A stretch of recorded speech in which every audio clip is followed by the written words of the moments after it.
예, 안녕하십니까. 저는 배터리 담당하고 있는 김현수라고 합니다. 오늘은 배터리 산업의 기초 세미나를 좀 진행하도록 하겠습니다.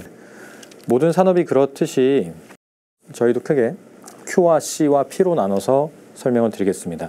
특히나 여기 목차에 나와 있는 것처럼 저희 산업은 전방 수요의 Q, 그러니까 전방의 Q를 좀 따로 나눠서 말씀을 드릴 거고요. 그리고 배터리만의 Q, 배터리만의 퀀터티를 따로 좀 말씀을 드리겠습니다. 그리고 배터리 산업의 코스트와 프라이스를 구분해서 설명을 드릴 거고요.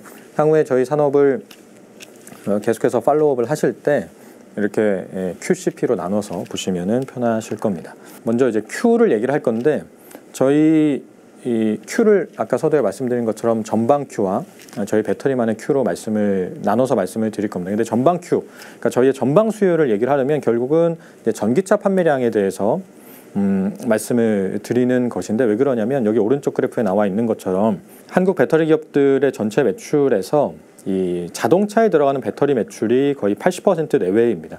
기업별로는 뭐 90% 가까이 가기도 하고요. 그러다 보니까 저희의 전방 수요라 함은 과거에는 뭐 스마트폰이나 노트북 배터리도 얘기를 했었으나 이제는 전기차가 제일 중요한 상황입니다. 그래서 전기차를 볼 건데, 그러니까 저희의 전방의 Q를 이야기를 하려면 먼저 정책을 이야기를 해야 됩니다.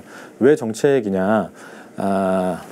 제목에 나와 있는 것처럼 아직은 전기차가 TCO 관점에서 매력도가 떨어지기 때문입니다. TCO 관점에서 매력도라는 게 무엇이냐? 여기 제목에 나와 있는 것처럼 토탈 코스트 오브 오너십을 이야기를 합니다. 직역하면 총 소유 비용이죠. 자동차를 구매할 때 그리고 운영을 할 때 크게 두 가지의 비용이 들어가죠. 처음에 살 때 구매 비용이 들어가고요.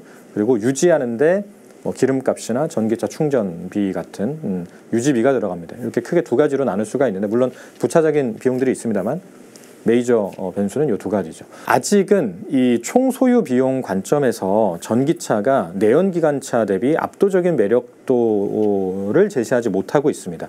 이건 지역별로 좀 다르기는 한데, 좀 전기차에게는 약간 엄격한 조건 하에 있는 텍사스를 기준으로 먼저 말씀을 드리겠습니다. 이거는 2022년 기준인데요. 뒤에서 최근 기준으로 말씀을 드릴 텐데 먼저 2022년부터 말씀을 드리겠습니다.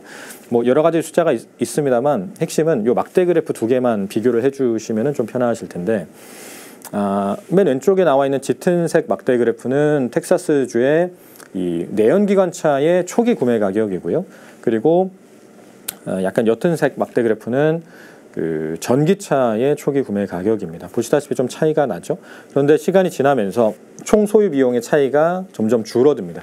그러니까 0년 사자마자 들어가는 총 소유 비용은 구매 가격의 차이를 얘기를 하는 것일 거고요. 그리고 1년, 2년 지나면서 총 소유 비용은 점점 이제 유지비가 애드가 되니까 점점 둘 다 높아지는데, 그 높아지는 속도가 내연기관차가 조금 더 높죠. 전기차는 좀 천천히 올라갑니다. 왜냐하면 전기차 충전 가격이 내연기관차 기름값보다 당연히 싸기 때문이죠. 그래서 한 5년, 6년 그리고 10년 가면서 처음에는 차이가 컸었던 총 소유 비용의 차이가 점점 줄어드는 것을 볼 수가 있습니다. 그런데 초기 구매 가격 차이가 워낙 크고, 그리고 미국 같은 경우는 텍사스주를 포함해서 약 20개 주 이상이 그 유류세가 아주 미미한, 그리고 전반적인 그 기름값이 싼 지역이기 때문에 전기차 충전비와 비교해서 유류비가 뭐 그렇게 비싸지가 않습니다. 그러다 보니까 크게 줄어들지를 못하죠.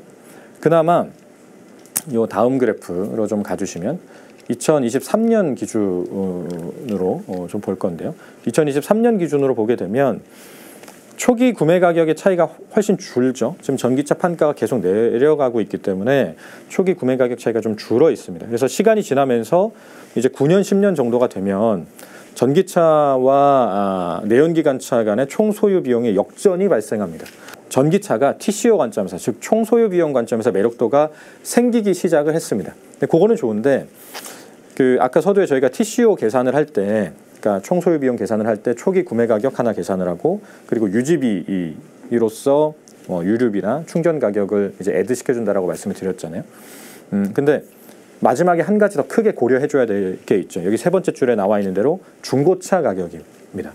그러니까 뭐 보험비나 보험료나 뭐 여러 가지 비용들이 있습니다만 크게 세 가지 메이저 변수만 생각을 하면 초기 구매 가격, 유지비, 그리고 중고차 밸류 같이 고려해야 되죠. 왜냐하면 자동차는 뭐 5년을 타든 10년을 타든 마지막에는 중고차로 매각을 하는 경우가 일반적이기 때문에 그 가치를 같이 고려를 해줘야 되는데, 문제는 최근에 이 중고차 밸류가 많이 빠졌다라는 겁니다. 전기차의 중고차 밸류가요. 그러니까 둘째 줄에 나와 있는 대로 지난 2년간 전체 자동차의 중고차 지수는 13% 정도 하락을 했습니다.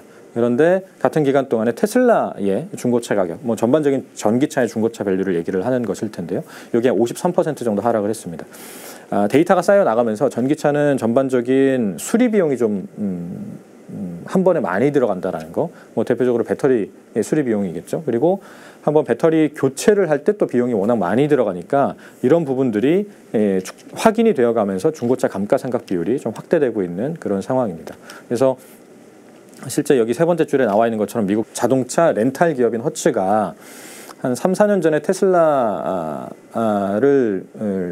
상당히 많이 인수하면서 테슬라 주가가 많이 올랐던 적이 있는데, 이거 한 3, 4년 해보니까 이 테슬라 자체가 자동차가 안 좋다라는 게 아니라 이게 중고차 그리고 렌탈하는 기업 입장에서는 이게 관리 비용이 많이 들어가다 보니 이게 본인들에겐 좀 버겁다. 그러면서 테슬라를 전량 이제 처분하겠다는 결정을 내렸던 바가 있는데, 이게 주는 함의가 있는 거죠. 그러니까 여기 오른쪽 그래프에 나와 있는 대로 전기차는 그러다 보니까 연평균 감가상각 비율이 내연기관차보다 조금씩 높게 지금 확인이 되고 있습니다. 내연기관차가 한 9% 정도, 전기차가 13% 정도 연평균 감가상각 비율을 보여주고 있죠. 이거를 왜 서두에 길게 말씀을 드렸냐면, 이런 모든 것들을 봤을 때 뭐 지역별로 뭐 TCO의 차이가 좀 있기는 합니다만, 전반적으로 봤을 때 이 아직까지는 전기차가 완전한 경제성을 갖추지는 못했다라는 겁니다. 초기 구매 가격의 차이도 있고요. 그리고 미국 같은 경우는 유류비가 워낙 싸기 때문에 유지비 관점에서도 전기차가 아주 매력적이지가 않아요. 그리고 최근에 중고차 밸류가 떨어지면서 유럽과 미국에서도 유류비가 좀 비싼 지역에서도 TCO 관점에서 전기차 매력도가 떨어지고 있고요.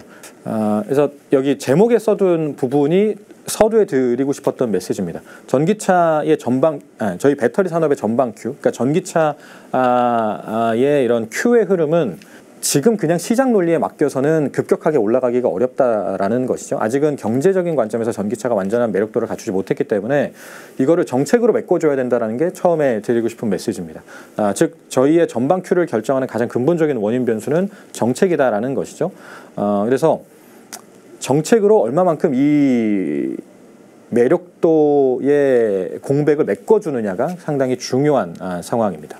이게 배터리 산업의 향후 큐를, 그러니까 저희의 전방 큐를 계속 팔로우업을 하실 때 정책을 먼저 봐야 된다라는 말씀을 드리기 위해서 간단하게 전기차의 TCO 비교를 해봤습니다. 그래서 1장에서는 그거를 다뤘고요.